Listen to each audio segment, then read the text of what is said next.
نحمده ونصلي ونسلم على رسوله الكريم اما بعد فاعوذ بالله من الشيطان الرجيم بسم الله الرحمن الرحيم قال الله تبارك وتعالى في القرآن المجيد من عمل صالحا من ذكر أو أنثى وهو مؤمن فلنحيينه حياة طيبة وَلَنَجْزِيَنَّهُمْ أَجْرَهُمْ بِأَحْسَنِ مَا كَانُوا يَعْمَلُونَ صدق اللہ العظیم۔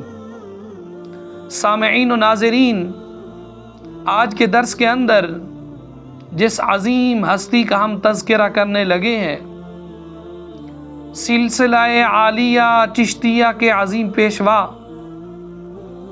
اور روحانی مقتدا ولایت کے سردار حضرت بابا فرید الدین مسعود گنج شکر رحمۃ اللہ تعالی علیہ آپ کا ذکر مقدس آپ کی خدمت کے اندر پیش کریں گے۔ حضرت بابا فرید الدین مسعود گنج شکر رحمۃ اللہ تعالی علیہ آپ 571 ہجری سن 1175 کے اندر ملتان میں آپ پیدا ہوئے۔ آپ کا اصل نام مسعود ہے، جبکہ فرید الدین گنج شکر کے لقب سے آپ مشہور ہو گئے۔ آپ کا سلسلہ نسب جنتی صحابی امیر المؤمنین حضرت فاروق اعظم رضی اللہ تعالی عنہ تک پہنچتا ہے۔ آپ کو جو گنج شکر کہا جاتا ہے، کافی ساری باتیں مشہور ہیں، ان میں سے ایک بات جو نئی میں نے پڑھی، میرے علم میں آئی، مطالعہ میں آئی، وہ یہ ہے کہ حضرت شیخ فرید الحق والدین گنج شکر رحمۃ اللہ تعالی علیہ آپ کو ایک مرتبہ 80 فاقے ہو چکے تھے اور نفس الجوع الجوع ہے بھوک پکار رہا تھا۔ اس کے بہلانے کے لیے، نفس کے بہلانے کے لیے کچھ کنکر اٹھا کر آپ نے منہ میں ڈالے، ڈالتے ہی وہ کنکر شکر ہو گئے۔ جو کنکر منہ میں ڈالتے شکر ہو جاتا، اسی وجہ سے آپ رحمت اللہ تعالی علیہ گنج شکر مشہور ہو گئے۔ حضرت بابا فرید الدین گنج شکر رحمت اللہ تعالی علیہ 18 سال کی عمر میں آپ حضرت مولانا منہاج الدین ترمذی رحمۃ اللہ تعالی علیہ کے مدرسہ میں داخل ہو کر قرآن و حدیث، فقہ، کلام اور دیگر علوم مروجہ کے ساتھ ساتھ عربی اور فارسی پر مہارت حاصل کی۔ روزانہ ایک ختم قرآن شریف آپ کا معمول تھا۔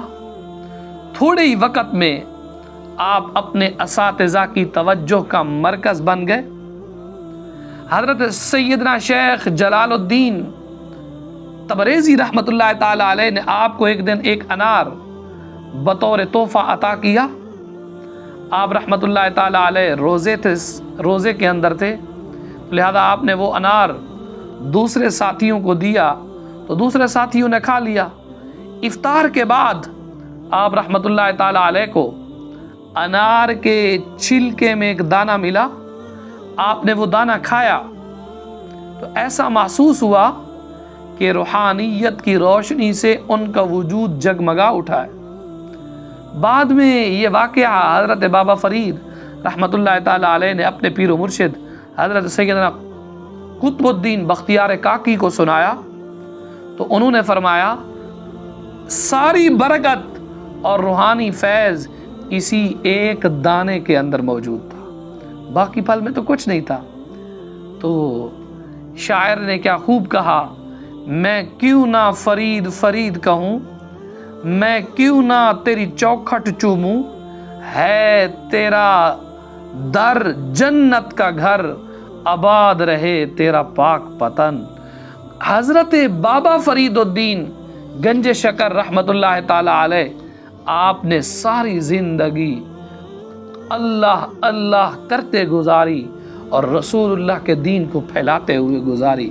حضرت بابا صاحب رحمۃ اللہ تعالی علیہ جب بغداد حاضر ہوئے تو 15 دن حضرت شیخ شہاب الدین سہروردی رحمۃ اللہ تعالی علیہ کی صحبت کے اندر رہے۔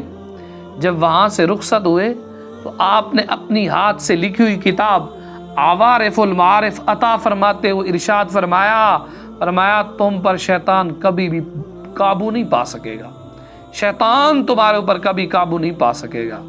حضرت بابا فرید گنج شکر رحمۃ اللہ تعالی علیہ، آپ جو سجدے تھے، نمازیں تھیں، آپ کثرت کے ساتھ کرتے تھے، ایک ایک دن میں 1000 سجدے کیا کرتے تھے، سختی کے ساتھ نماز کی جماعت کی پابندی کرتے تھے، اور مریدین کو جو سب سے پہلا سبق دیتے وہ یہی دیتے کہ نماز کو پڑھا کرو، نماز کو ادا کیا کرو۔ اور آپ کا زندگی کا طرز عمل، آپ ہمیشہ 2 زانو بیٹھا کرتے تھے، اگر تھک جاتے یا کوئی تکلیف ہوتی بابا صاحب رحمۃ اللہ تعالی علیہ پنڈلیوں کے گرد دونوں ہاتھوں کا حلقہ بنا کر ایک ہاتھ سے دوسرا ہاتھ تھام لیتے، سر مبارک گھٹنوں پر رکھ لیتے۔ آپ صاف ستھرا رہنا پسند فرمایا کرتے تھے۔ یہی وجہ ہے کہ ہر روز غسل کرنا آپ کے معمولات کے اندر شامل تھا۔ حضرت بابا صاحب رحمۃ اللہ تعالی علیہ، آپ کو اللہ عز و جل نے ڈھیروں عزتوں سے نوازا ہوا تھا، لیکن آپ ہر وقت اپنے مریدین کو اللہ کے خوف کی تلقین فرمایا کرتے تھے۔ آپ کے اقوال میں سے ہے، آپ فرمایا کرتے تھے گناہ کر کے خوش ہونا یہ سخت معیوب ہے، دین کا کوئی معاوضہ نہیں ہو سکتا، وقت کا کوئی بدل نہیں ہو سکتا۔ دوسروں کے عیب کو ڈھونڈنے سے پہلے اپنے عیبوں کو زیر نظر رکھا کرو، اپنے عیبوں پر جھانکا کرو، اپنے عیبوں پر غور کیا کرو، تمہیں کبھی بھی دوسروں میں عیب نظر نہیں آئیں گے۔ دعا ہے اللہ کی بارگاہ میں رب تعالی ہمیں عمل کی توفیق عطا فرمائے۔